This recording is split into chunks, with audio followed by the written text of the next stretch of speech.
de ce qui se passe dans la nature. Donc, on va beaucoup observer ce qui se passe dans une forêt, dans une prairie, et essayer de le reproduire dans nos écosystèmes cultivés. Donc, les exemples assez classiques, hein, c'est par exemple le sol couvert.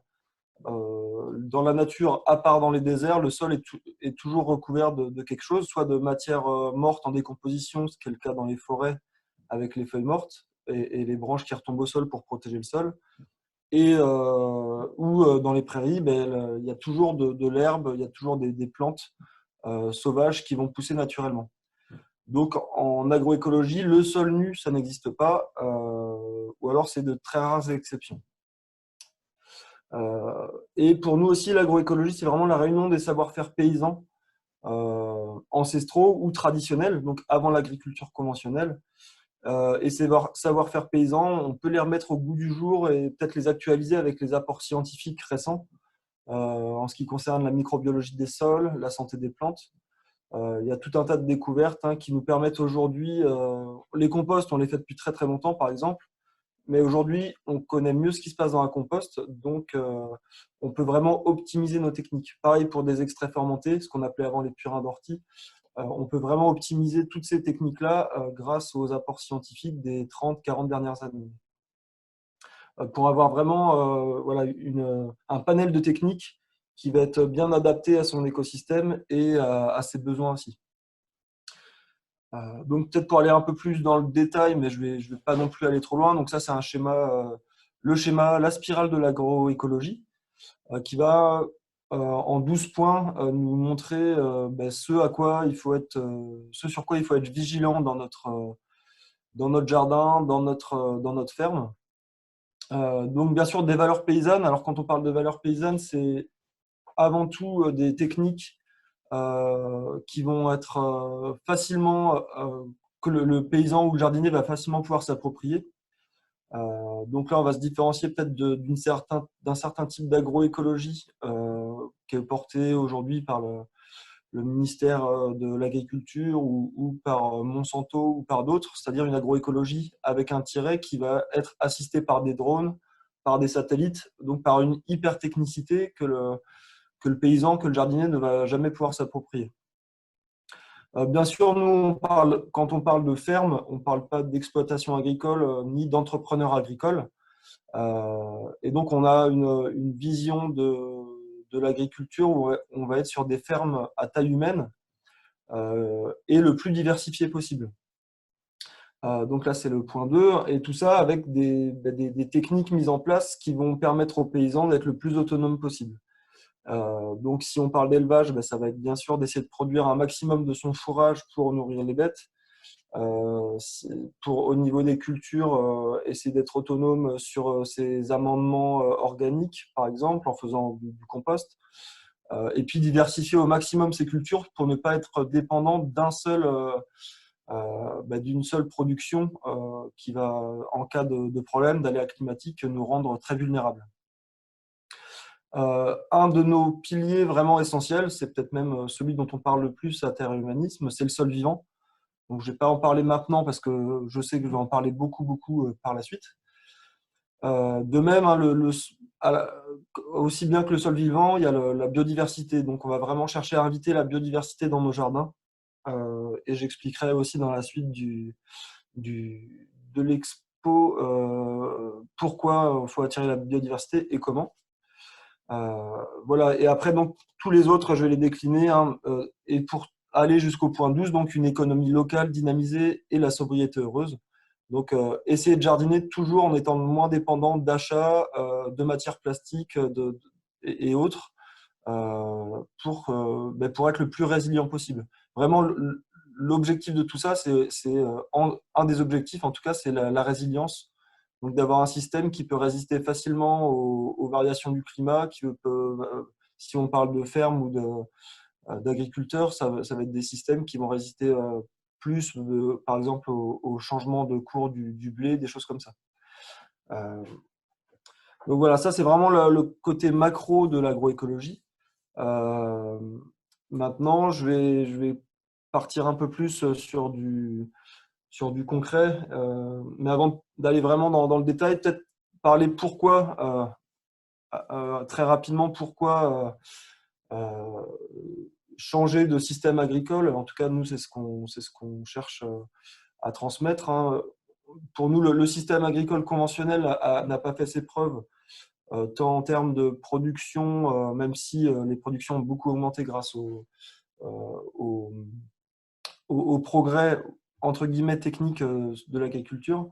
Mais en fait, c'était un progrès qui était basé vraiment sur une surexploitation des sols et des écosystèmes. Donc, sans aucune durabilité sur le long terme. Donc voilà, nous, les pratiques qu'on va vraiment essayer de trouver des alternatives, ben, c'est la mécanisation de l'agriculture. Donc revenir à des choses, à des techniques beaucoup plus légères en termes de travail du sol, en termes de tassement des sols. Un tracteur, hein, qui passe sur un champ va avoir vraiment un effet considérable sur la compaction des sols.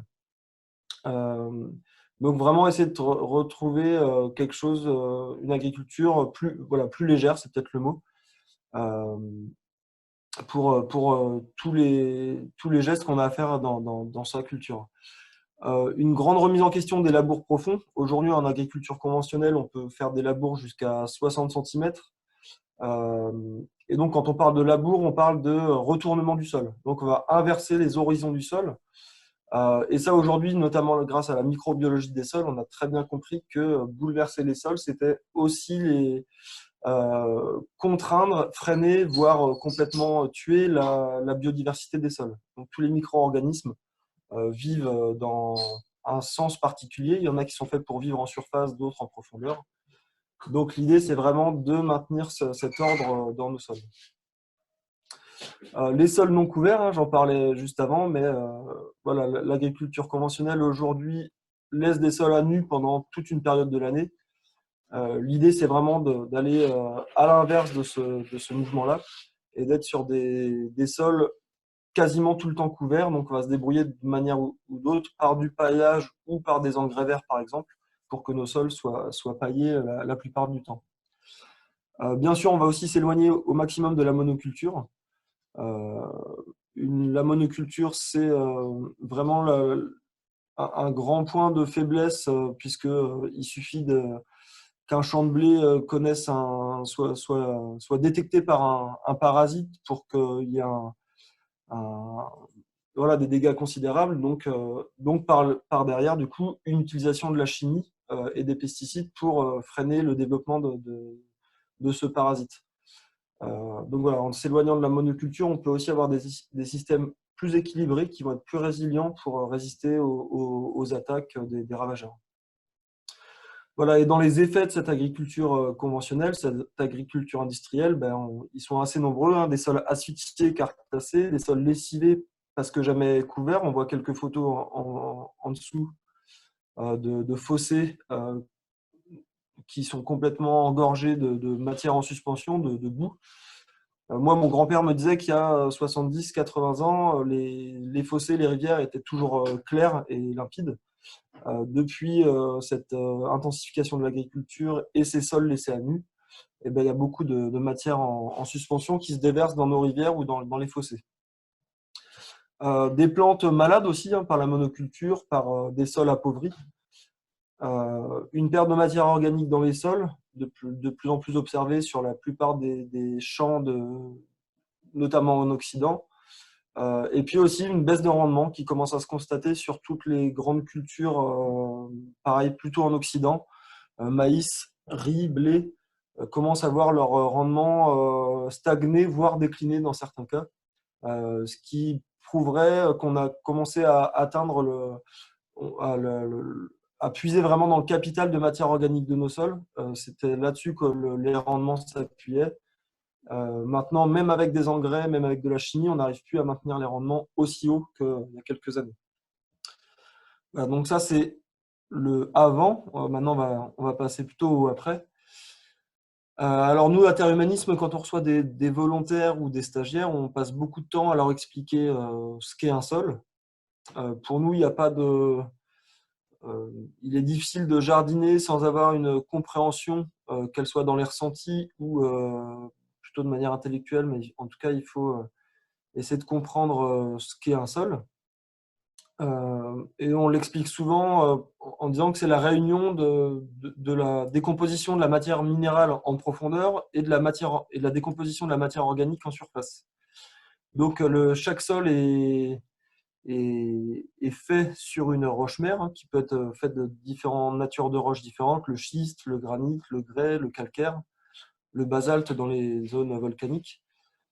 Et par l'action du climat, le froid, la chaleur, le vent, le gel, et aussi par l'action de certains micro-organismes, cette roche-mère va se décomposer peu à peu, tranquillement, et libérer des minéraux.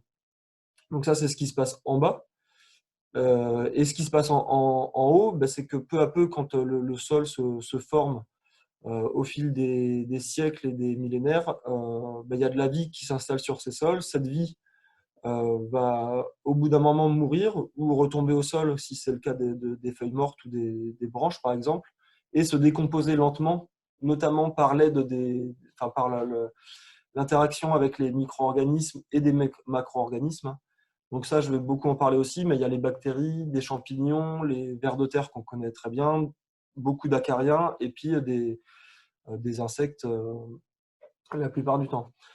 Donc c'est cette faune qui va décomposer la matière organique en surface et la transformer en humus. Et donc finalement notre sol, ben, ça va être en bas la matière minérale qui va se décomposer, se dégrader peu à peu, en haut la matière organique, et le sol est constitué par la rencontre des deux. Et bien sûr, plus ça sera profond, plus ça sera riche, plus le sol sera dynamique et fera facilement des plantes et de la richesse en biomasse. Donc voilà, en quelques profils de sol. On peut voir à gauche, je crois que si je prends ma souris, ça marche. Il me semble que vous la voyez aussi. Donc voilà, là on a des profils de sol un peu classiques. Donc en haut, un sol fertile avec sa végétation qui a pu s'installer grâce à l'accumulation de matière organique en surface et de matière minérale qui s'est dégradée en sous-sol. Et puis, si on va plus vers le fond, ben, on a sur des sols plus récents, par exemple, en bord de rivière ou autre, on peut avoir beaucoup moins de roches-mères avec un sol très très fin en surface où on a du coup des sols moins dynamiques. Donc, dans la constitution de nos sols, il y a trois éléments, trois, quatre éléments principaux en termes de minéraux, qui sont les sables, les limons, j'ai perdu ma souris, les sables, les limons et les argiles. Alors, argile sèche ou argile humide.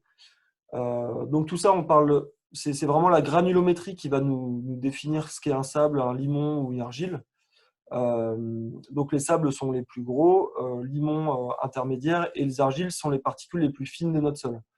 Et nous, dans l'idéal en agriculture, quand on cultive un sol, on cherche vraiment des argiles en forme de feuillet qui, eux, vont avoir une très bonne capacité à retenir l'eau. Hop. Donc, qu'est-ce que c'est qu'un sol en bonne santé? Les paramètres qu'on va chercher à avoir, ça va être avant tout un bon équilibre en eau et en oxygène. Un sol, par exemple, un sol très argileux qui va facilement retenir l'eau, on va avoir beaucoup d'eau, notamment après les périodes de pluie, mais on n'a plus de place pour l'oxygène. Parce que quand l'eau tombe, en fait, elle va chasser l'oxygène des pores du sol. Donc là, on va avoir des sols plutôt asphyxiés. Donc un bon sol où on sent qu'il y a un bon équilibre entre l'eau et l'oxygène, ça va être un sol bien grumeleux, à la fois collant, mais où on arrive à décompacter facilement les mottes qu'on va faire en serrant la terre dans son point. On va chercher à avoir un maximum de racines, hein, dans notre sol. Vraiment, un sol, sa vocation, c'est quand même d'être habité par des racines de plantes et par des micro-organismes. Donc c'est vrai qu'un sol laissé pendant une grande période de l'année sans racines, c'est un sol qui est en train de se dévitaliser. On va chercher aussi à avoir une couverture permanente du sol et à lui apporter beaucoup de matière organique. Donc après, pour vraiment voir si son sol est en bonne santé, il y a des manières de faire assez simples, hein. On peut déjà juste avec une bêche ou avec une tarière aller dans ce jardin et faire quelques trous pour voir comment ça se comporte.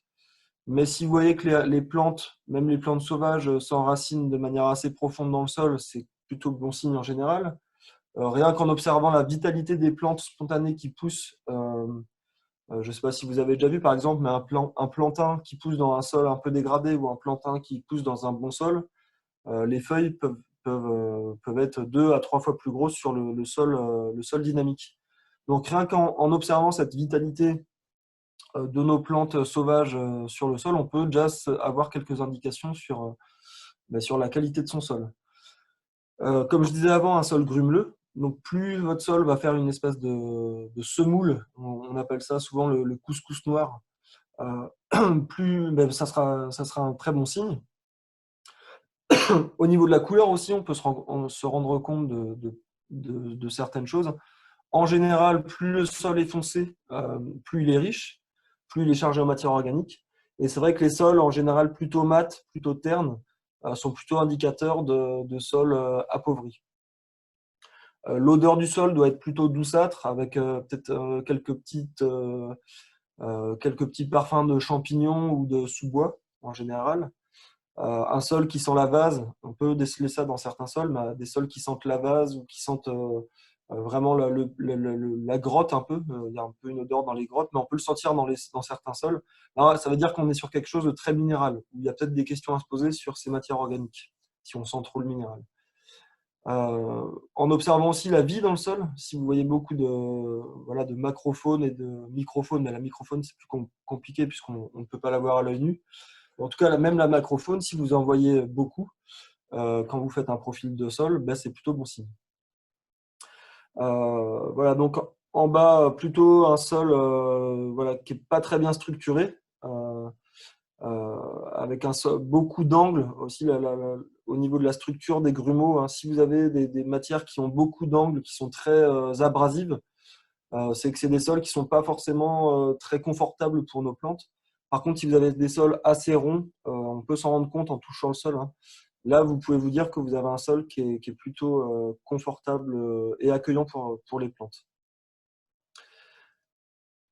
Voilà, donc un sol en bonne santé, ben, il y a plein de vie dans un sol. Hein. Dans 1 gramme de sol, il y a plusieurs millions d'êtres vivants, sur un sol en bonne santé, bien sûr. Donc on va du protozoaire, la bactérie, le nématode, tout ce qui est arthropode et champignons et autres. Donc tout ça, il y a plein d'interactions entre toute cette vie du sol. Certains vont manger les autres vont manger de la matière organique en décomposition. Et en fait, c'est cette vitalité qui va vous créer un sol en bonne santé.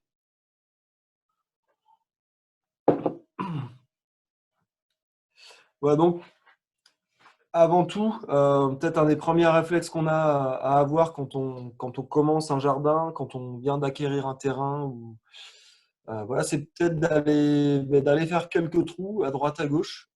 C'est peut-être la seule bonne occasion de sortir votre bêche. Vous comprendrez après pourquoi, mais après on va plutôt ranger sa bêche. Mais là, voilà, faire quelques trous de 30-40 cm de côté et d'essayer d'aller le plus profond possible pour vous rendre compte de comment est votre sol.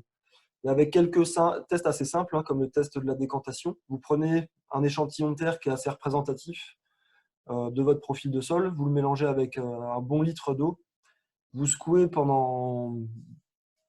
jusqu'à ce que vous ayez l'impression que ça soit bien décomposé, mais des fois sur des sols un peu durs, vous avez à secouer assez longtemps. Et en laissant décanter quelques heures, voire quelques jours, vous allez avoir ces des profils de votre sol pour vous dire plus ou moins la proportion entre gravillon, sable, limon et argile. Ça peut être des bonnes indications pour démarrer et en ressentant un peu mieux votre sol. Après, juste le test du couteau pour voir vraiment si votre sol, si un couteau pénètre facilement dans le sol, c'est qu'il est bien structuré en général et que la racine de la plante, elle n'aura pas trop de mal à faire son chemin en profondeur. Par contre, si vous voyez que c'est dense, c'est que vous allez avoir un travail important à faire sur la structure.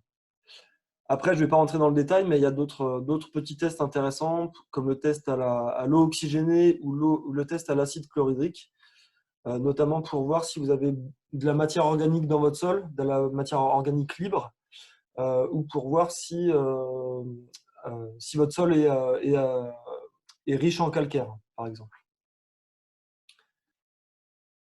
Alors, n'hésitez pas à poser les questions. Là, pour l'instant, je vais un peu faire du monologue, mais je vais essayer de laisser du temps à la fin du webinaire pour que vous ayez pour que vous posiez vos questions. Bon, il y a le fameux test du boudin qui vous permet aussi de sentir si votre sol est riche en argile ou non. En gros, si vous pouvez faire un boudin, c'est que vous avez entre 15 et 20% de sable. Si avec ce boudin, vous arrivez à faire un anneau, c'est généralement que vous avez plus de 25% d'argile. Alors, je vais remonter parce que je n'ai pas encore dit quelque chose. Donc, l'argile, peut-être juste rapidement dire les principaux avantages des sables, des limons et des argiles. Alors, le sable, c'est assez pratique pour un jardinier, en tout cas dans tout ce qui va concerner le travail du sol, parce que les sols sableux vont plutôt facilement se travailler. Les dents des outils pénètrent facilement dedans. Voilà, c'est des sols qui sont globalement toujours faciles à travailler. Par contre, leur problème, c'est qu'ils vont se dessécher très vite et en plus, qu'ils vont brûler la matière organique. Donc, c'est des sols qu'il va falloir arroser assez souvent si on veut maintenir un bon taux d'humidité dedans. Et en plus, il va falloir leur apporter régulièrement de la matière organique. Je ne sais pas, mais si vous avez des souvenirs d'avoir marché sur un sol sableux, donc sur une plage par exemple en plein été, un sol sableux laissé à nu peut monter jusqu'à 55-60 degrés en température. Donc nous, ça nous brûle la plante des pieds, mais ça fait beaucoup plus de mal sur des micro-organismes. Voilà, donc c'est des sols souvent où la vie du sol a du mal à s'installer, en tout cas si on ne les protège pas correctement avec une bonne couverture du sol et si on ne les nourrit pas régulièrement en matière organique. Les limons, donc, qui sont l'intermédiaire entre les sables et l'argile, eux, ils sont plutôt intéressants globalement. Leur seul problème, c'est la croûte de battance. C'est-à-dire après des grosses pluies, des pluies assez violentes, en général, s'ils ne sont pas couverts, ils vont faire une petite pellicule de 1 mm ou 2 mm en surface, qui va vraiment être une croûte quasiment impénétrable. Parfois même la bêche rebondit dessus. Donc imaginez pour des petites plantules, ça va être des zones très difficiles à pénétrer et ça va pas faciliter la germination. Donc c'est aussi des sols qui sont à protéger et à couvrir régulièrement. Et donc l'argile, alors l'argile quand on en a pas plus de entre 15 et 25-30%, c'est plutôt bien. Quand on est vraiment des sols très argileux, ben là c'est un peu pénible à travailler. Donc ils vont très vite se gorger en eau, ils vont mettre beaucoup de temps à se réessuyer. Donc ce genre de sol va être compliqué à travailler dans le sens où la fenêtre de tir pour les travailler va être assez compliquée entre le moment où il est trop humide et le moment où il est trop sec. Et ben, il y a un temps qui est assez court. Donc c'est ce qu'on appelle le réessuyage des sols. C'est-à-dire le bon moment pour travailler le sol. Par contre, l'avantage de l'argile, c'est quand même qu'il retient l'eau. Ça peut être un avantage quand il n'y en a pas trop. Et en plus, c'est qu'il retient bien les matières organiques en général. C'est-à-dire que dans les sols argileux, peut se créer facilement le complexe argilo-humique ou organo-minéral, donc notamment dans les sols où il y a du calcaire. Le calcaire qui, lui, est chargé avec des ions positifs va pouvoir accrocher d'un côté les ions négatifs de l'argile et les ions négatifs de la matière organique, ce qui va créer le complexe argilo-humique. Et ça, ce qui va être vraiment très intéressant pour la vitalité des sols. Donc c'est vrai que des sols où il n'y a pas d'argile, on va toujours être un petit peu derrière pour ramener la matière organique. Et ça peut être une solution dans certains sols de ramener un petit peu d'argile de temps en temps pour alimenter ce complexe argilo-humique et le permettre. Alors, du coup, je ressaute quelques diapos. Nous, un sujet aussi pour connaître son sol, un sujet sur lequel vous pouvez vous pencher, mais je ne vais pas rentrer trop dans le détail parce que c'est un continent presque, c'est les plantes bioindicatrices. Les plantes bioindicatrices qui vont vous permettre de bien connaître par rapport à ce qui pousse spontanément sur vos sols, la nature de votre sol, ou en tout cas ses caractéristiques. Donc certaines plantes vont indiquer des sols pauvres, d'autres des sols acides, d'autres des sols compactés. Donc ça, je peux même faire la pub, hein, l'encyclopédie des plantes bioindicatrices de Gérard Ducerf. Donc c'est une vraie Bible qui vous permettra d'en savoir un peu plus sur ce sujet-là, sur lequel malheureusement, j'aurai pas trop le temps. Donc nous, interhumanisme au niveau du sol, l'expérience voulait qu'on prenne un terrain qui soit le plus dégradé possible. En tout cas, un terrain sur lequel on ne serait jamais dit qu'on allait cultiver des légumes. Et le challenge, c'était de le rendre à nouveau fertile grâce aux techniques de l'agroécologie.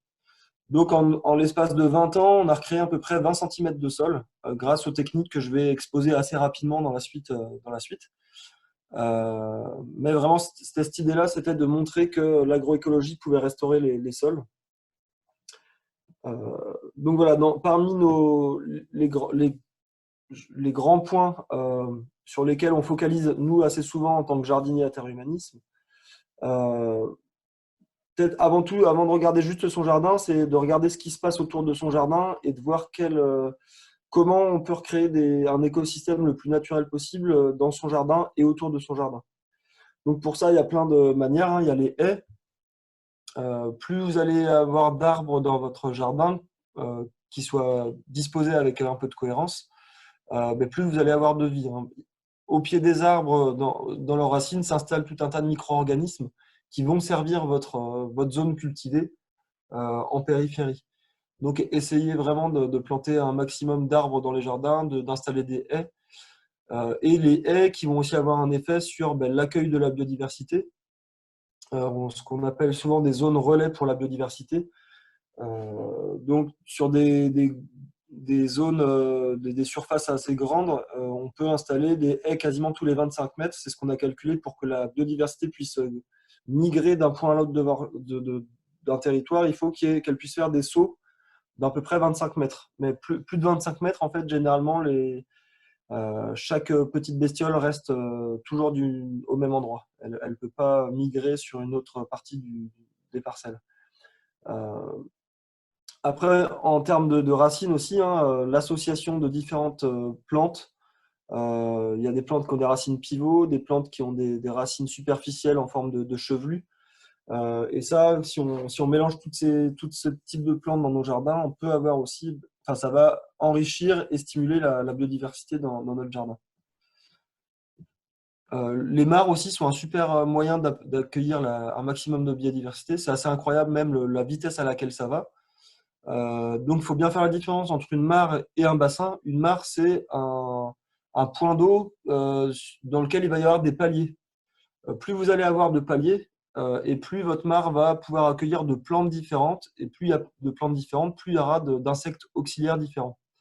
Donc nous, dans nos mares à terre humanisme, il y a 4 ou 5 paliers différents, jusqu'à 90 cm de profondeur pour le palier le plus profond. Et après, on remonte comme des marches jusqu'à la surface. Une bonne mare, en général, il faut au minimum 5 mètres carrés de surface d'eau pour qu'il y ait un effet significatif. Voilà. Après, bien sûr, il y a tout ce qui est petit hôtel à insectes. Nous, des fois, on dit qu'en agroécologie, on pratique la bordélogie.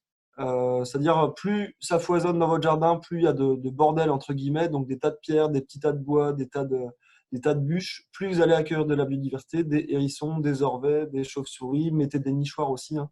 Et tout ça, en fait, alors pourquoi la biodiversité? C'est pas seulement parce qu'on aime bien les petites bêtes, c'est aussi parce qu'on s'est rendu compte que dans un écosystème, plus il est riche, plus il y a d'acteurs dans cet écosystème, plus il est équilibré. Un écosystème qui est pauvre, par exemple une monoculture, va être très très vulnérable aux attaques parce que une culture égale à un parasite ou plusieurs parasites même. Donc si vous avez cette culture-là en très très grand nombre, cette plante-là en très grand nombre, ben, vous avez beaucoup de parasites qui vont pulluler très rapidement. Donc la diversité vraiment permet aussi de combattre la plupart des attaques. Alors au niveau du sol, qu'est-ce qu'on va chercher à faire surtout dans nos sols? C'est le protéger, le nourrir et le stimuler. Chaque action quasiment dans le jardin est faite dans un ou plusieurs de ces objectifs-là. Alors, on va voir différentes manières de protéger, nourrir et stimuler. nous, dès le départ, Interhumanisme, donc on est installé depuis 20 ans sur ce terrain-là. Très vite, les premiers jardiniers ont fait beaucoup, beaucoup de compost, hein.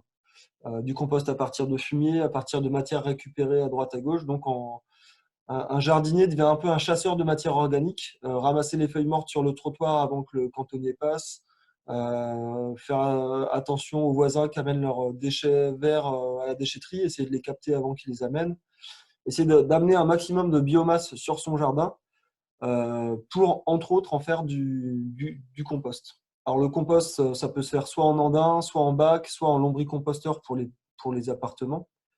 Et donc on peut vraiment considérer le compost comme un élevage de micro-organismes. On va apporter à notre compost la bonne ration de différents aliments, et ces aliments-là, c'est surtout de l'azote et du carbone, dans les bonnes proportions. Alors, les bonnes proportions au départ, quand on commence le compost, à faire son compost, c'est 2 tiers de carbone et 1 tiers d'azote. Là, avec ça, en général, on est sûr de ne pas se tromper. Et on va laisser faire la vie, et au bout de quelques mois, en fait, on va récupérer un super compost grumeleux, noir, qui va être prêt à épandre sur nos parcelles. Alors donc le compost, il va servir à quoi? Il va servir à structurer le sol. Un compost peut retenir entre 10 et 20 fois son volume en eau. Donc ça va vraiment vous permettre de mieux retenir l'eau dans votre jardin. Ça va vous permettre aussi d'ensemencer votre sol avec des micro-organismes. Donc à chaque fois que vous apportez 1 gramme de compost, c'est 2 500 000 êtres vivants que vous apportez dans votre sol, qui vont, si le sol est entretenu dans des bonnes conditions, vont se développer, se reproduire et continuer d'enrichir le sol. Et puis le compost, bien sûr, il va nourrir le sol et la plante. Alors donc c'est intéressant de nourrir le sol. On nourrit le sol pour avoir des plantes en bonne santé. Vraiment, presque la plante, c'est le dernier maillon de la chaîne. Et le compost, à la différence des engrais minéraux ou du fumier frais, par exemple, nourrit le sol. Et c'est la plante qui va se nourrir selon ses besoins à l'intérieur du sol. Donc, qu'est-ce qu'on met dans les composts, hein? Différentes matières. Alors, il faut bien identifier, mais ça, vous pouvez retrouver les infos assez facilement. Les matières carbonées. En gros, les matières carbonées, c'est tout ce qui est dur, sec et plutôt brun en général.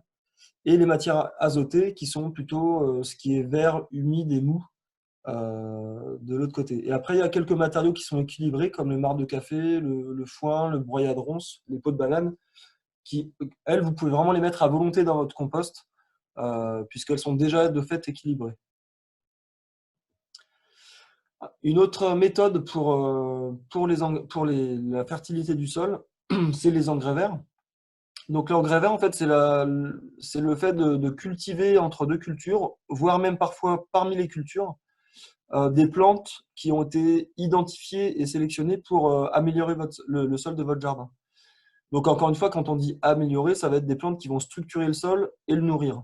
Et en plus le protéger, puisque ça va faire un couvert végétal en surface.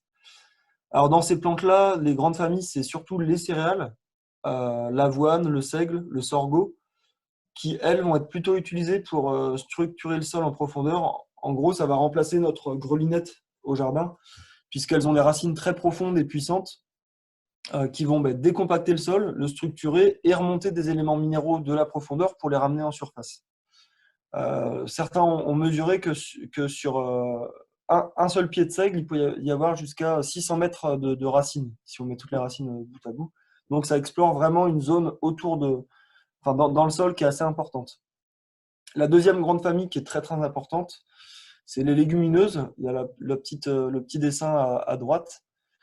Donc tout ce qui est la famille des haricots, mais en engrais verts, on utilise plutôt la vesse, le trèfle, le mélilot, le lupin, qui, elles, sont les seules plantes quasiment à avoir une capacité à synthétiser de l'azote, notamment l'azote qu'il y a dans le sol, mais qu'il y a dans l'air dans le sol, en fait. Grâce à l'association avec une bactérie, en fait, elle va capter cet azote et le stocker dans des nodosités qu'il y aura autour de ses racines. Et donc ça, c'est une manière de capter gratuitement de l'azote pour le restituer ensuite aux cultures suivantes. Pardon. Ensuite, il y a une dernière. Alors, c'est pas une famille seulement, mais il y a différentes plantes dedans. Il y a le colza, la moutarde, le lin, la caméline. Enfin, il y a tout un tas de plantes qui, elles, vont plutôt apporter de la matière organique. Donc là, elles ont été choisies parce qu'elles foisonnaient, elles créaient beaucoup de biomasse. Et le fait de les cultiver et ensuite de les faucher, eh ben, on va restituer beaucoup de matière organique au sol. Donc en fait, le cycle d'un engrais vert, ben, je le sème, je le laisse pousser tranquillement pendant 4 à 6, 8 mois maximum. Et puis au moment où il est en fleur, je vais le faucher au collet et le laisser sur le sol pour qu'il nourrisse le sol. Alors pourquoi je le fauche quand il est en fleur? C'est parce que c'est le moment où il a capitalisé un maximum de nutriments, de vitamines, où il a synthétisé tout un tas de choses grâce à la photosynthèse et à ce qu'il a capté dans le sol. Donc c'est à ce moment-là qu'on peut permettre de restituer un maximum de richesse au sol, au moment où il est en fleur. Et après, en fait, l'engrais vert va se décomposer tranquillement dans le sol pour nourrir la vie du sol et les plantes par la suite. Il y a certaines plantes qu'on peut même replanter directement dans le mulch, dans le broyat de son engrais vert. Toutes les plantes gourmandes, dans les courgettes, les courges, les tomates, on peut les replanter directement aussitôt après avoir fauché son engrais vert. Alors après, je vais parler de travail du sol et de but. Donc nous, comme je disais au départ, on a vraiment, on porte une attention particulière à ne pas bouleverser l'ordre du sol.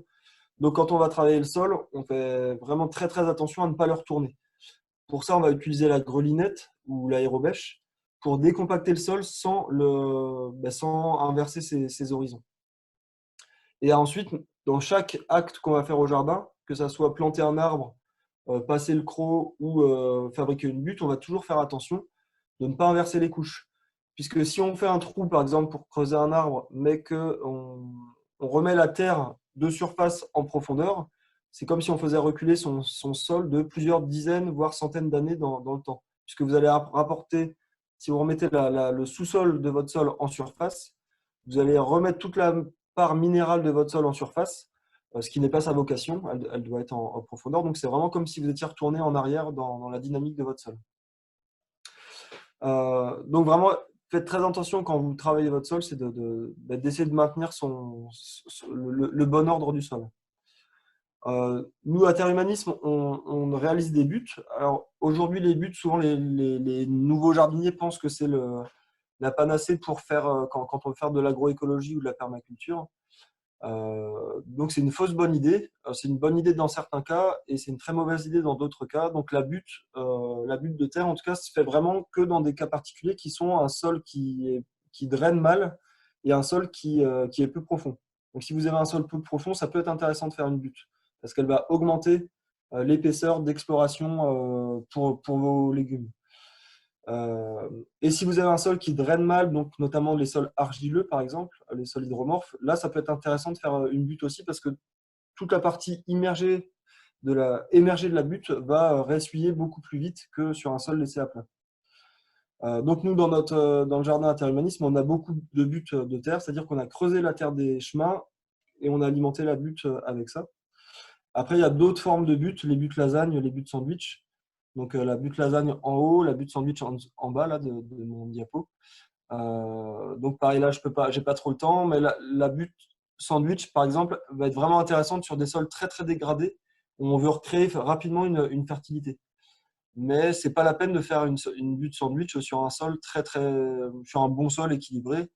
Vous allez dépenser beaucoup d'énergie et de matière pour créer une zone assez petite de fertilité. Donc c'est vraiment à faire dans des cas bien précis. Il faut bien réfléchir pourquoi on les fait et est-ce qu'on en a vraiment besoin. Alors je ne sais pas au niveau du temps, je demande à Léa parce que j'ai pas de montre. Je suis à combien là? C'est bon? Donc là c'est vraiment au niveau du sol tout ça. Ensuite il y a comment je vais planter mes légumes et quand je vais planter mes légumes et tout ça. Donc là on va être vraiment sur à Terre Humanisme en agroécologie, on est vraiment sur forcément une association de légumes et de plantes avec quelque chose de vraiment très diversifié. L'idée, c'est vraiment de s'éloigner au maximum de la monoculture. Donc nous, sur une butte de culture, on peut avoir jusqu'à 7 ou 8 variétés de plantes différentes. Bien sûr, on a toujours nos légumes principaux. Typiquement, on peut avoir une butte sur laquelle on va avoir de la tomate, de la betterave et du poireau. Elles ont des besoins, elles sont assez gourmandes, les trois. Ce qui est intéressant, par exemple, d'associer la tomate, la betterave et le poireau, c'est qu'elles vont avoir des racines complètement différentes. La betterave, une racine plutôt ronde en surface qui va décompacter le sol en surface. La tomate qui peut aller en profondeur avec des racines assez puissantes et donc décompacter en profondeur. Et le poireau qui va avoir un chevelu plutôt en surface, mais qui va faire un bon travail aussi sur la surface. Donc d'associer des plantes qui ont des racines très très différentes, ça va aider votre sol. Et puis parmi ces 3 cultures principales, on va mettre plein de fleurs, plein de plantes aromatiques, voilà, pour diversifier. Alors, j'en ai pas parlé tout à l'heure quand je parlais de la biodiversité, mais plus votre jardin va être coloré, plus il y aura d'odeurs, plus il y aura de hauteurs différentes dans votre jardin, et plus les insectes, les ravageurs vont avoir du mal à retrouver leur proie. On a calculé qu'un insecte pouvait déceler à peu près une vingtaine d'odeurs dans l'air. Rien qu'une plante à huile essentielle comme la sauge va émaner 200 molécules d'odeurs différentes dans l'air. Donc, si votre jardin, c'est un cocktail d'odeurs, l'insecte va avoir beaucoup plus de mal à retrouver ce qu'il cherche. Donc voilà, il faut vraiment jouer sur ce côté mosaïque du jardin et essayer d'éviter les gros spots d'une seule culture qui va faciliter la tâche à vos parasites. Donc voilà, rotation.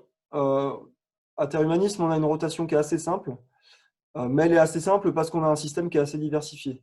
En gros, nous, on fait une succession de une année, une butte consacrée aux légumes gourmands et l'année suivante, la butte est consacrée aux légumes sobres. Donc ça, c'est pareil, vous retrouvez assez facilement maintenant dans les bouquins de jardin qu'est-ce qu'un légume sobre et un légume gourmand. Voilà, donc nous, on alterne comme ça et entre deux, notamment entre le légume sobre et le légume gourmand, on va essayer de faire passer un engrais vert. L'engrais vert, on dit qu'il faut entre un quart et un tiers de son jardin qui voit passer l'engrais vert chaque année. Et c'est ça, l'engrais vert qui va vraiment vous régénérer votre sol. Là, vraiment, c'est la plante qui crée le sol. Alors, des fois, on ne sait plus trop dans quel sens ça se met, mais en fait, on est dans un cycle. À la fois, la plante crée le sol et le sol crée la plante. Et donc, il faut réussir de maintenir et d'alimenter ce cercle vertueux dans votre jardin. Si vous passez sur 6 mois avec du sol nu, comme c'est fait en agriculture conventionnelle, là, vous n'améliorez pas votre sol pendant ce temps-là, voire même vous le dégradez. J'avais aussi un peu envie de vous parler des mauvaises herbes, alors qu'on n'appellera peut-être pas forcément mauvaises herbes, donc les adventices, ou nous on dit plutôt les plantes spontanées dans votre jardin, qui peuvent aussi servir d'engrais vert en fait. Dites-vous que les plantes qui vont pousser spontanément sur votre sol, c'est en général les plantes dont votre sol a besoin pour s'améliorer. Donc les plantes sauvages vont avoir leur effet positif sur le sol de votre jardin.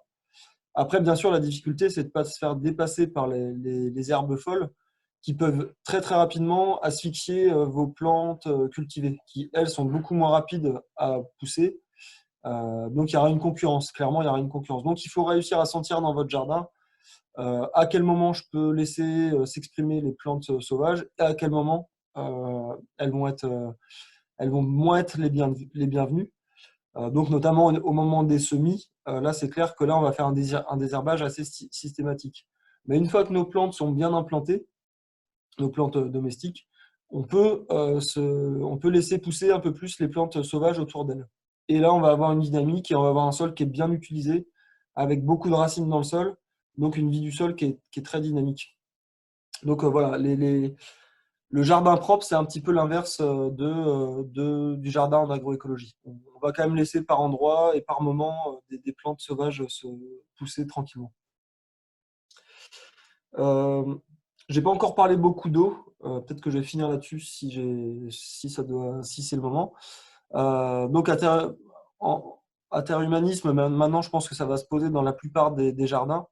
Bien sûr, on est très soumis au changement climatique. Là, on le voit de plus en plus, plusieurs canicules par an, des très longs temps de sécheresse.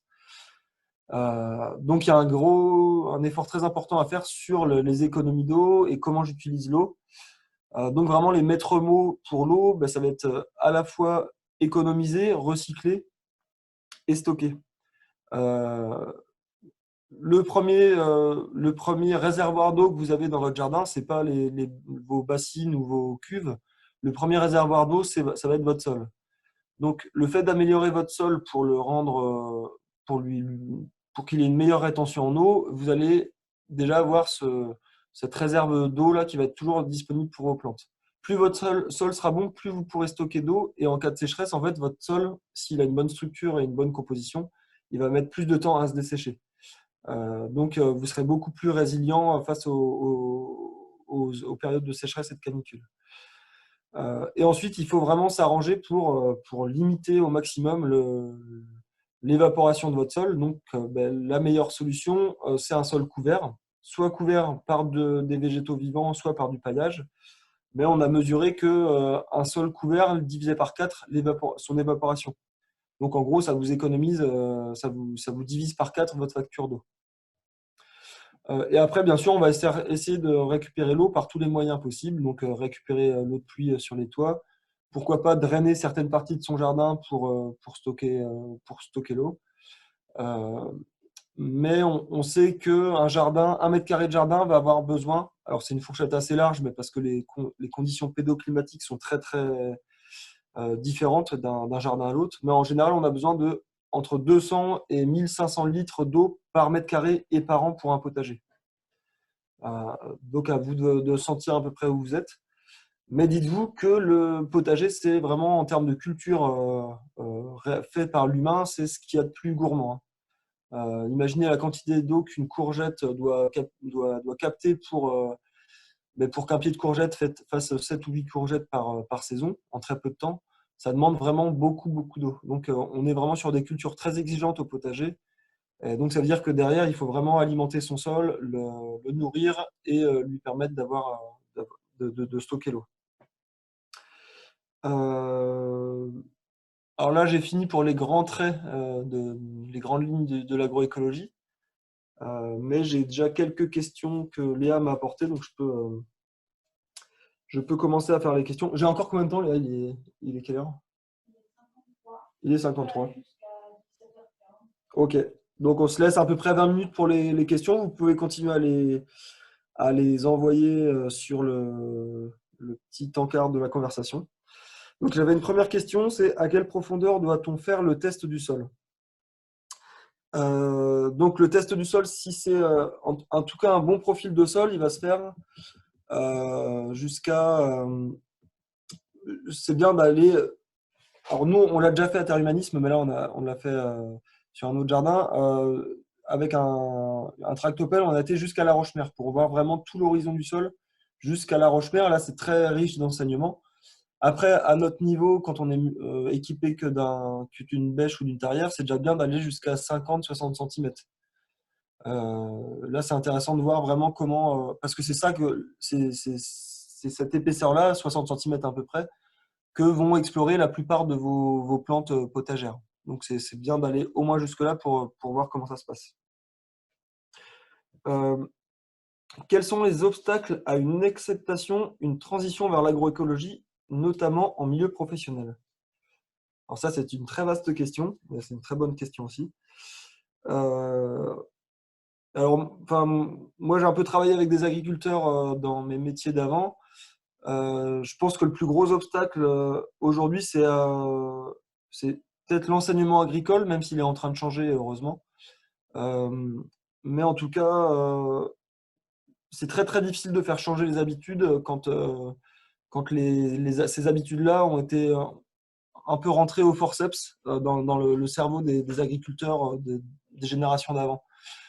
Et faire changer, remettre en question totalement un système de pensée au niveau de l'agriculture, c'est très compliqué pour les agriculteurs. Et pour l'instant, rares sont ceux qui se convertissent, même s'il y en a de plus en plus, et heureusement. Mais il y en a qui sont vraiment...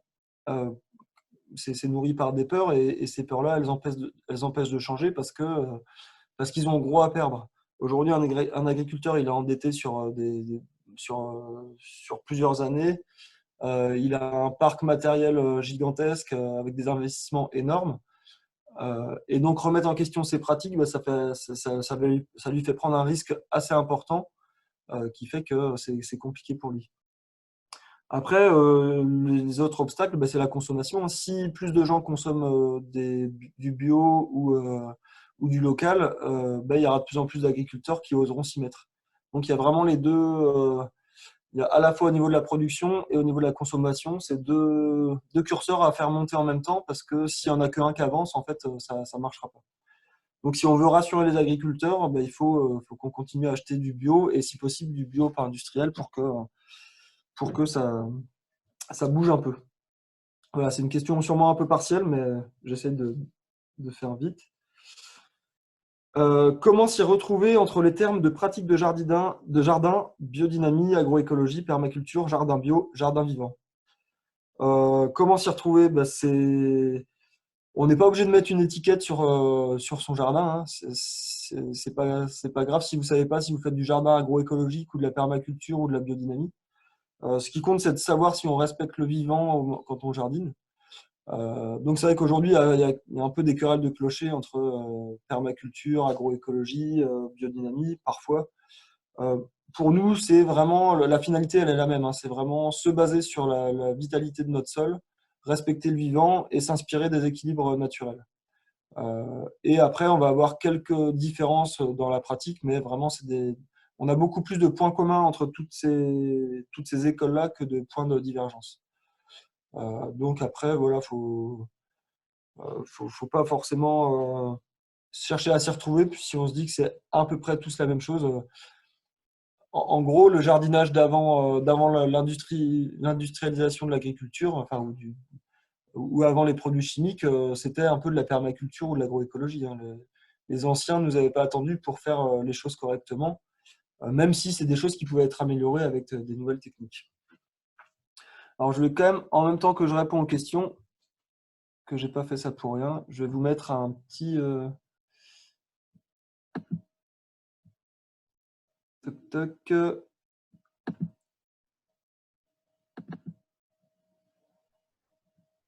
Je vous mets un petit film de terre humanisme que j'ai filmé tout à l'heure. C'était juste pour un peu, en cette période de confinement, vous offrir un peu de verdure pour ceux qui n'ont pas forcément de jardin avec eux. Alors, une question encore. Existe-t-il un guide pratique pour mettre en place un compost en andin? Un compost en andin. Alors, nous, on a nos fiches techniques, d'ailleurs, qu'on est en train de réactualiser. Il y a dans le manuel de l'agroécologie, je sais qu'il y a une fiche sur les composts en andin. Et sinon, je pense que dans tout bon livre, notamment celui-là, je fais aussi encore un peu de pub. Donc, Compost épailli aux éditions Terre Vivante, écrit par Denis Pépin. Là, vous aurez pas mal d'infos sur comment réaliser des composts. Donc, je ne sais pas si ma réponse vous satisfera. Donc là, vous avez le jardin. J'espère que ça va pas trop vous donner envie de vomir parce que je suis pas un super bon vidéaste. Mais si vous voyez des choses qui vous interpellent, vous pouvez poser des questions. Si ça va. En fait, je crois j'ai fait ça très rapidement tout à l'heure et je vois que j'ai été un peu vite. Alors, d'autres questions. La différence ou les similitudes entre l'agroécologie et la permaculture. Alors, donc, comme je disais tout à l'heure, il y a très peu de différences, hein. Moi, je dis souvent un peu pour rigoler, mais l'agroécologie est plutôt née en Amérique du Sud. Donc, c'est un peu moins protocolaire que la permaculture. La permaculture, c'est plutôt anglo-saxon, avec différentes écoles en Australie, en Angleterre ou autre. Et là, on a on a le design en permaculture qui est vraiment un protocole assez clair et précis avec certaines règles très cohérentes pour réfléchir son lieu, son jardin et essayer d'avoir quelque chose de cohérent. Mais les deux, vraiment, la finalité, comme je le disais, c'est vraiment respecter le vivant, enrichir son sol, avoir un maximum de biodiversité. Donc, c'est vraiment deux moyens légèrement différents pour arriver au même endroit. Après, en termes plus éthiques, sociétaux ou philosophiques, euh, pour nous, les deux, c'est pas seulement une compilation de techniques, c'est aussi une vision de la société, une vision voire même philosophique et même pour certains spirituels, où on va vraiment être dans le respect du vivant, on va remettre la paysannerie au cœur de nos sociétés, et on va être sur de l'agriculture plus locale avec des circuits courts, etc. Donc tout ça, c'est vraiment, voilà, les deux sont très complémentaires. La permaculture va peut-être aller un petit peu plus vers tout ce qui est habitat et énergie. choses sur lesquelles en agroécologie, même si on s'y intéresse beaucoup, c'est pas forcément ça dont on va parler dans nos stages ou autres. Mais bon, les deux, en tout cas, c'est protéger le vivant et utiliser un maximum de ressources locales. Donc, j'ai pas mal de questions en fait. Pourquoi l'agroécologie est-elle souvent vulgarisée sur son approche technique agricole et moins sur l'éthique de vie? C'est une bonne question. Peut-être parce que terre humanisme ne se fait pas assez entendre. Et voilà, l'agroécologie aujourd'hui, c'est, comme je disais tout à l'heure, hein, c'est un terme aujourd'hui utilisé par Monsanto, par le ministère de l'Agriculture pour promouvoir plutôt des techniques basées sur des choses high-tech. Donc, c'est-à-dire encore des choses que le paysan ne pourra pas réparer lui-même, il va dépenser beaucoup d'argent pour les acquérir. Et c'est autant de temps qu'il ne passera pas dans son champ. Donc nous, on n'est pas forcément pour cette agroécologie-là. Et aujourd'hui, la réponse, elle est vaste aussi, hein, mais parce que dans notre monde, on parle quand même beaucoup plus souvent de technique que d'éthique de vie. Donc je pense que c'est peut-être une partie de la réponse, que l'agroécologie soit plutôt vulgarisée sur son approche technique. Alors, on dit souvent que les adventices font concurrence directe aux plantes cultivées, mais toi, tu dis l'inverse. Alors, j'ai quand même dit qu'elle faisait concurrence aux plantes cultivées, notamment en termes d'accès à la lumière. Donc, pour permettre une bonne photosynthèse, il faut bien que vos plantes cultivées aient un accès à la photosynthèse. Donc, c'est vrai que dans les premiers stades du développement d'une plante, on va vraiment empêcher les herbes sauvages de pousser autour de nos carottes, autour euh, de toutes nos plantes cultivées. Après, on peut laisser un peu plus faire. On peut, notamment nous, par exemple, on laisse les herbes sauvages sur les bords de nos buts et on désherbe vraiment au pied de nos plantes.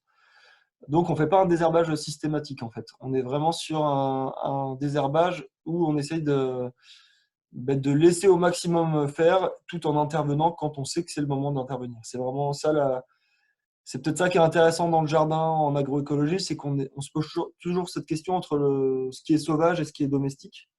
Et nous, en tant que jardinier, on va toujours un peu osciller entre les deux extrêmes, entre le sauvage et le domestique. Et c'est à chacun, je pense, de mettre son curseur là où il le sent. Euh, mais en termes de concurrence, par exemple, aux nutriments ou à l'eau, euh, en tout cas, c'est clair que faites le test, hein, mais passez la main dans un couvert végétal de plantes sauvages en plein été, ça reste frais, ça reste parfois même un peu humide au pied des mauvaises herbes. Alors que sur un sol laissé à nu, là, le sol est très chaud et très desséché. Donc là, la plante sauvage peut, par certains côtés, protéger. Et donc c'est ça vraiment qu'il faut ressentir, c'est quand est-ce qu'elle protège et quand est-ce qu'elle rentre trop en concurrence avec ces plantes. Donc, il ne faut pas la laisser non plus trop proche de ces plantes sauvages. C'est un peu une histoire de feeling aussi pour voir ça. Encore une question. Quelle est la technique pour enfouir en surface ces engrais verts?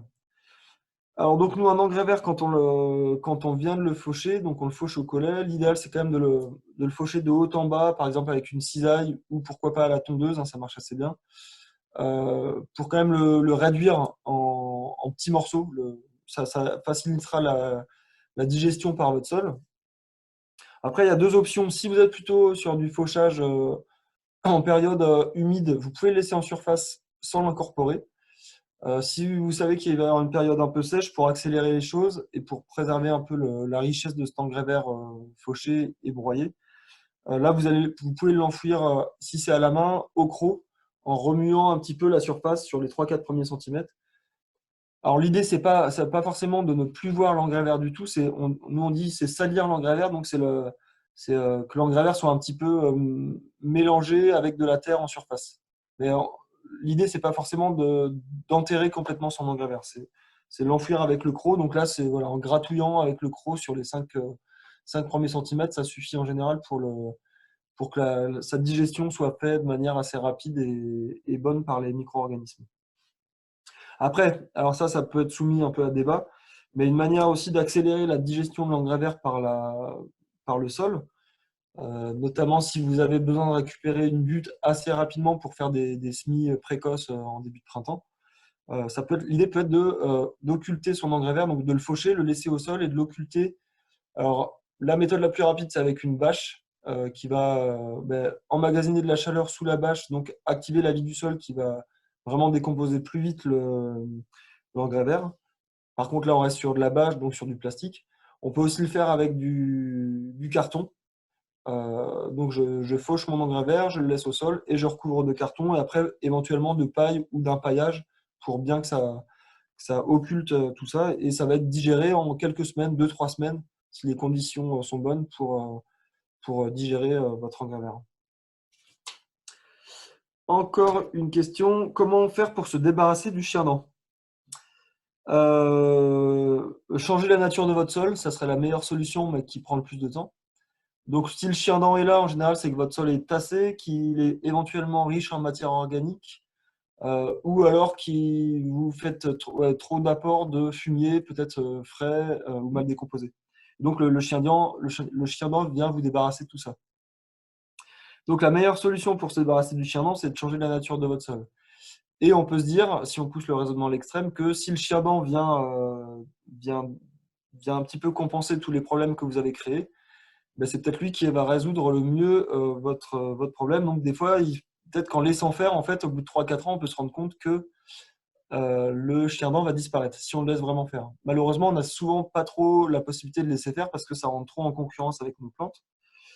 Donc, tout en gardant cette idée en tête qu'on peut laisser faire le chien-dent, on peut aussi le limiter, notamment par la culture d'engrais verts comme le seigle, qui va vraiment avoir un effet de concurrence avec le chien-dent, qui va vraiment limiter le chien-dent. Donc, par exemple, entre deux cultures, vous pouvez semer un engrais vert sur les parcelles ou sur les buttes sur lesquelles il y a beaucoup de chien-dent. Vous pouvez semer un seigle assez dense pour qu'il fasse concurrence au chien-dent et tenter de freiner et au bout du compte, vous débarrasser du chien-dent, mais ça prend toujours quelques années, hein. Alors, que penser des bâches en plastique dans vos jardins? Ben voilà, j'y répondais un petit peu avant. Euh, alors ça, c'est un des compromis qu'on fait à la pétrochimie, parce que c'est vrai que ça accélère vraiment la décomposition de nos engrais verts et à certaines périodes comme celle qui est en ce moment, on a besoin de récupérer vite nos buts après les cultures d'hiver, donc on va enchaîner avec nos cultures de printemps. Et des fois, si on laisse notre engrais vert enfin, se décomposer tout seul, en tout cas sans l'action d'une bâche, ça va prendre beaucoup plus de temps. Alors donc, on essaie d'utiliser ces bâches avec parcimonie. Bien sûr, c'est pas de la bâche qui est laissée en permanence, hein, elle va rester que 2 à 3 semaines au jardin, ce qui veut dire qu'elle va se dégrader très très lentement, voire pas du tout cette bâche, puisqu'on va la ranger ensuite à l'atelier. Donc nous, ce qui nous pose problème, c'est vraiment quand on utilise de la bâche permanente, notamment pour pailler ces buts. On voit souvent ça avec les fraisiers, chez les maraîchers ou autres. Donc là, on est vraiment dans des systèmes où on asphyxie le sol sur un très long moment à cause de cette bâche. Donc pour nous, c'est pas l'idéal. Après, si c'est des bâches qui restent que quelques semaines au jardin, pourquoi pas, sachant que l'idéal, ça serait de s'en passer complètement. Nous, c'est un des compromis qu'on fait aujourd'hui, surtout cette année, qu'on a fait beaucoup. Euh, Avec le confinement, on est un peu plus dans l'urgence d'avancer vite le jardin, en fait. Alors, que faites-vous à TH contre les limaces et les vers blancs ou gris mangeurs de plants? Alors, toutes ces petites bêtes-là, pareil, hein, tout ce qui est ravageur, comme les mauvaises herbes, avant de les voir comme des ravageurs, il faut aussi les voir comme des indicateurs. Donc, s'ils sont là, c'est pas pour rien. Et en général, s'ils sont là, c'est qu'il y a eu un déséquilibre qui a été créé. Et souvent, il a été créé par le jardinier. Donc, déjà, essayer de comprendre pourquoi la limace ou le ver blanc est là. D'ailleurs, à ce propos, sur tous ces petites choses qui nous embêtent, les limaces, le chien-dent, les ronces, je vous invite à regarder les conférences de Hervé Covès, et notamment ces conférences qui s'appellent l'approche holistique donc notamment l'approche holistique de la limace, où il va vous faire réaimer un peu la limace, ou en tout cas vous faire mieux comprendre pourquoi la limace arrive dans votre jardin. Je vois Valo qui acquiesce de l'autre côté, mon collègue. Donc allez voir déjà ça pour comprendre pourquoi les limaces arrivent dans votre jardin et peut-être pourquoi vous les avez invitées dans votre jardin. Et ensuite, après, une fois que vous savez ça, vous allez mettre quelques mesures en place pour limiter vos limaces.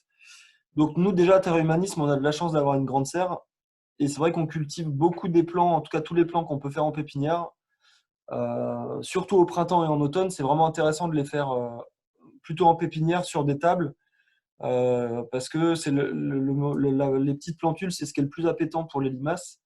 Et donc, si vous faites ça en hauteur sur des planches, vous allez vous limiter à tout un tas d'attaques. Donc, nous, c'est une des raisons qui explique qu'on n'est pas trop attaqué par les limaces. L'autre raison, qui est, je pense, essentielle, c'est qu'on a un écosystème qui est assez équilibré. Euh, Nous, les seules attaques de ravageurs qu'on a dans notre jardin, c'est vraiment dans la serre, dans nos serres, en fait, dans nos zones artificialisées. Parce que là, en fait, on n'arrive pas à installer un équilibre naturel, on n'a pas de prédateurs, on n'a pas d'auxiliaires dans ces milieux-là, ou en tout cas, on en a beaucoup moins. Alors que dans les jardins à l'extérieur, en fait, on a très très peu d'attaques. On a quand même un peu les punaises, les limaces qui nous embêtent un petit peu de temps en temps, mais c'est jamais des ravages trop importants. Parce que déjà, voilà, on a un équilibre, on a des orvets, on a des hérissons pas très loin, on a des crapauds, des grenouilles qui viennent la nuit manger tout un tas de limaces. Donc même avec notre paillage important, on arrive à ne pas avoir de dégâts majeurs avec les limaces. Par contre, on a toujours des petits dégâts. Et ça, c'est aussi un peu la part qu'on accepte, qu'on donne à la nature, à notre jardin. La limace va quand même nourrir un hérisson. Donc finalement, plus il y a de limaces, plus il y a de hérissons. Donc au bout d'un moment, il y aura moins de limaces. Pour schématiser un petit peu et le dire rapidement, c'est un peu le principe de notre approche. Pareil, les vers blancs, les vers gris, et comme les limaces, hein, tout ça, c'est des vers qui arrivent souvent quand on enfouit ou quand on charge peut-être un peu trop son sol en matière organique. Donc la limace, en fait, arrive pour libérer votre sol dans lequel vous avez peut-être enfoui un peu trop de matière organique. Donc ce qui arrive souvent dans le début des jardins, hein, on prend une prairie, on la retourne, on enfouit plein de matière organique et on va mettre des petits plants de salade tout tendres, tout mignons. La limace arrive pour libérer votre sol de sa matière organique, mais en même temps, vous lui mettez des bonnes petites salades, donc elle a vite fait son choix, elle va plutôt se jeter sur vos salades que sur la matière organique. Mais le déséquilibre, c'est vous qui l'avez créé. Et donc les vers de topin, par exemple, les vers fil de fer, tout ça, ça arrive souvent à cause d'un excès de matière organique dans votre sol. Euh, donc voilà, un équilibre qui va mettre un peu de temps à se rééquilibrer. J'ai encore une question. La différence entre la butte sandwich et la butte moraise. Alors, je peux revenir sur le schéma.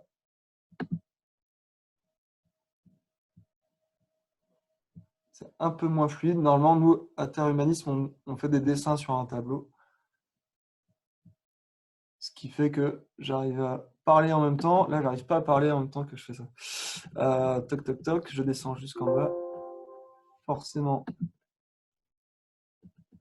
j'allais moins vite. Excusez-moi pour ce problème technique. Voilà, but sandwich et but... alors, but lasagne en haut, but sandwich ou but moraise en bas. Ah oui, la question, c'est que la différence entre une butte sandwich et une butte moraise, en fait, c'est la même chose. C'est aussi ce qu'on appelle la butte de permaculture. Il y a plein de noms différents pour cette butte. Donc, c'est celle qui est en bas. J'ai pas partagé l'écran. Ah ben voilà. Je parle dans le vide.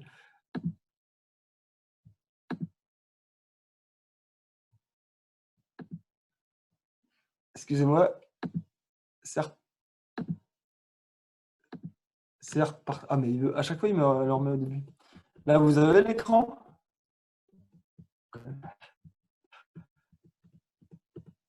Alors voilà. Donc la butte sandwich et la butte moraise, c'est celle qui est en bas. Donc c'est celle qui demande le plus de travail. Il faut décaisser son sol sur 40 cm, voire 50. Et là-dedans, on va d'abord mettre du bois. Donc du bois, du gros bois plutôt au fond et du bois plus fin en remontant vers la surface. Et après, on va alterner des couches de carbone et d'azote, donc de fumier et encore de feuilles mortes ou de paille, pour monter des buttes assez conséquentes qui peuvent faire jusqu'à 40, 50, 60 cm de haut. Donc ça, c'est des buttes hyper fertiles pendant 3-4 ans. Mais c'est aussi des buttes qui vont, si on les alimente plus en compost ou en matière azotée, qui vont vraiment s'orienter vers un sol plutôt forestier, puisque vous avez enfoui beaucoup de bois en profondeur. Voilà, donc c'est pour ça que je disais tout à l'heure, c'est des buttes qui sont intéressantes sur des sols très très dégradés, mais qui ne sont pas à faire sur des sols normaux, équilibrés. puisque là, vous allez mobiliser beaucoup de matière. Hein, c'est plusieurs mètres cubes de matière que vous allez mobiliser juste pour faire 2, 3, 4 mètres carrés de surface cultivable. Donc cette matière-là, elle a été très bien utilisée pour d'autres parties de votre jardin, pour pailler, pour faire des composts ou autre. Donc vraiment des buts à faire que avec parcimonie dans certains cas. Est-ce que la réponse vous satisfait? Alors que, donc juste pour faire la différence avec la butte lasagne, là on est vraiment sur le sol.